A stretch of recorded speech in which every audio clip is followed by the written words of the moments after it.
Hello, and welcome to Gaming Blind, where I, a blind gamer, play video games and see how accessible they are to people like me. My name is Dom, and this is the fourth accessibility review of the series where we will discuss and review the game Minecraft, specifically the Java edition. If this is the first accessibility review you are watching, I will briefly explain how it will work. First, I will briefly give a brief description of the game. Then, I will rate the game on its blind accessibility with the special scale of 4 to 1. 4 meaning the game may not be accessible to any blind or visually impaired person. 3 would mean the game may be accessible to some visually impaired people. 2 meaning the game may be accessible to some severely visually impaired people. And 1, the game most likely is accessible to totally blind people. I will also mention what platform and screen size I played on for reference. And remember, the results come from my interpretation, so your experience may vary.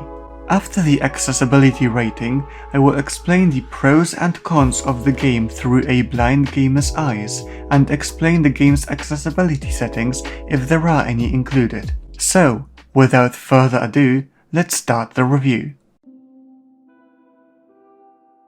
Minecraft is a survival sandbox 3D game developed and published by Mojang Studios in 2011.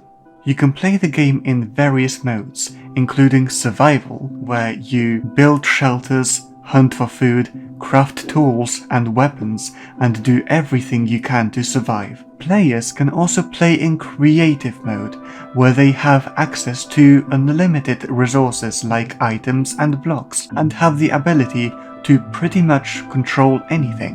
Minecraft is available on many platforms, from the original PC to the Xbox, PlayStation, and the Nintendo Switch. You can play on your own in single-player worlds or with friends on servers or realms. There's much more to Minecraft than what I just said, and though it may seem like it, it isn't just for kids. Believe it or not, Minecraft is the #1 selling game of all time. That must mean something. I enjoy playing the game myself. It's quite relaxing at times, but quite frustrating other times. One minute, you find a treasure-stuffed temple in the desert, and the next, you get attacked by the horrendous pillagers. For your information, I played Minecraft, specifically the 1.16 Java edition, on my PC up close on a 24-inch 1080p screen. I will rate Minecraft a 2 on the blind accessibility scale. Minecraft may be accessible to some severely visually impaired people. Now, I was debating which accessibility rating to give this game, because I, as a severely sight-impaired gamer, can play it, but a gamer with no vision at all probably wouldn't. I was also considering something that would make it even easier for a blind gamer to play the game, but that thing currently still won't work for all blind gamers, and I don't want to make any decimal ratings. But I'll tell you more about this special feature at the end of the video. Let's start with a nice positive feature in the game, the accessibility menu. Minecraft has a settings menu where you can change certain accessibility features. For the hearing impaired, there's the option for subtitles,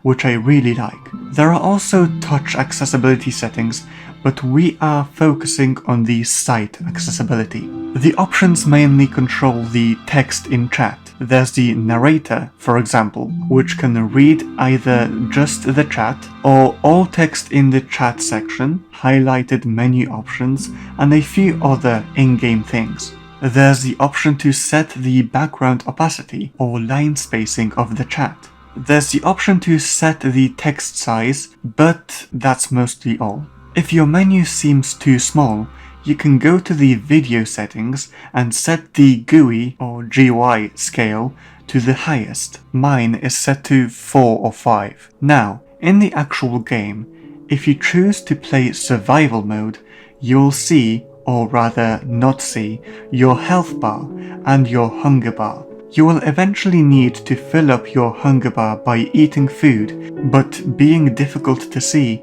you will either have to get really close to the screen to see how much you have left, or you will just have to guess when you need to replenish your health. Similarly, when swimming, you obviously need air.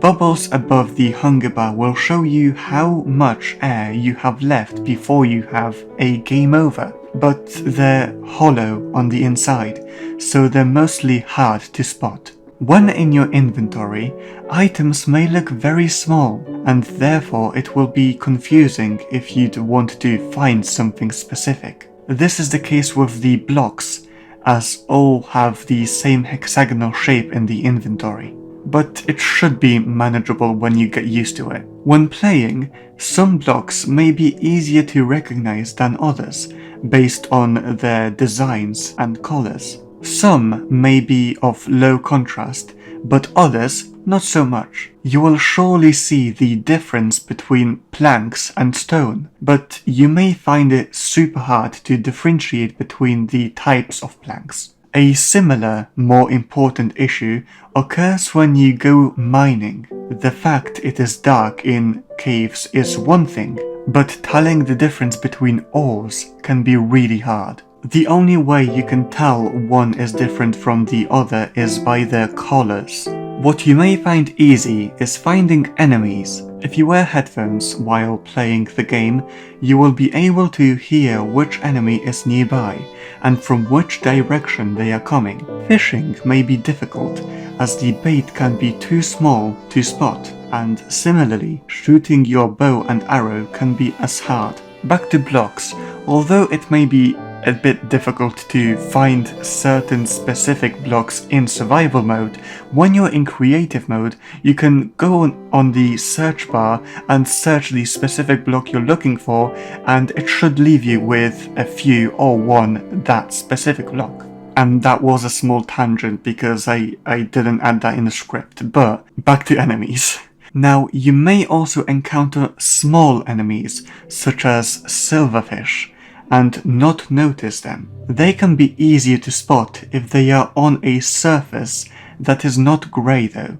Items like the compass and clock can also be hard to see because they are small and have various colours. These are the main problems, and some advice with the game. Anything I didn't mention is probably bearable and easy to cope with the more you play the game. So, can the game be played by a severely sight-impaired gamer? Yeah, sure. You may come across a few problems here and there, but yes, I do wish the accessibility options were updated and us given more options to make it easy to play. But is there anything that could make it easier for us to play without waiting for the developers to make so? Yes, with my help, there is. Now, this is the thing I mentioned at the start of the review. If you are sight impaired but want something to make it easier for you to play Minecraft, I present to you the Blind Accessibility Pack.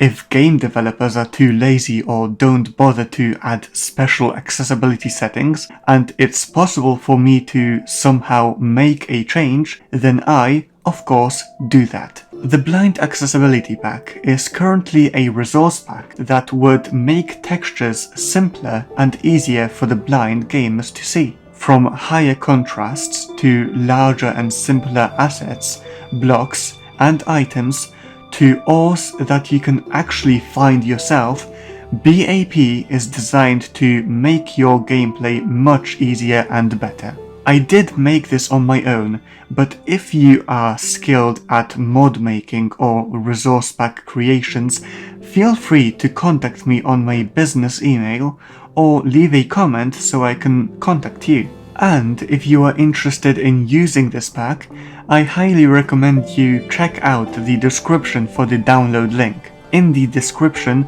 you can also find the link to the B.A.P trailer video, which you're watching right now, but there could be some extra information you might need. And very soon, I will be posting a full tour or guide to the Blind Accessibility Pack, or at least the current version, which you can also check out. subscribe to get notified of that.